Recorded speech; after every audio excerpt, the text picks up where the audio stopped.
పద్మశాలి ఆత్మగౌరవమైన మక్కం మీద TRS MLA Narender కాలుమోపి దురహంకార చర్య ప్రదర్శించడంపై ఆదిలాబాద్ జిల్లా కేంద్రంలో పద్మశాలీలు ఆందోళన చేపట్టారు. జాతీయ చేనేత ఐక్యవేదిక తెలంగాణ రాష్ట్ర కమిటీ పిలుపు మేరకు స్థానిక కొండా లక్ష్మణ్ బాపూజీ చౌక్ వద్ద దిష్టిబొమ్మను దహనం చేసి నిరసన వ్యక్తం చేశారు. మన పద్మశాలీల మనోభావాలను దెబ్బతీసినటువంటి ఎమ్మెల్యే బేషరతుగా క్షమాపణలు చెప్పాలని, లేకపోతే అన్ని జిల్లాల్లో పెద్ద ఎత్తున ధర్నాలు, నిరసన కార్యక్రమాలు చేపడతామని హెచ్చరించారు.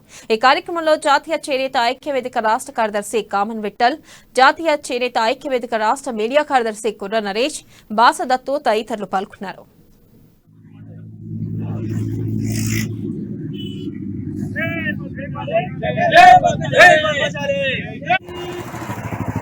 మొన్న జరిగిన మునుగోడులో టీఆర్ఎస్ పక్షాన నన్నపనేని నరేందర్ గారు మన చేనేత కార్మికులైన మగ్గాల పైన తన కాలు పెట్టి కూర్చుండడం జరిగింది. దీన్ని బేషరతుగా ఖండిస్తూ క్షమాపణ చెప్పాలని, లేని ఎడల అన్ని జిల్లాల నుంచి పెద్ద ఎత్తున ధర్నాలు నిరసన చేద్దామని తెలియజేస్తున్నారు. జై పద్మశాలి.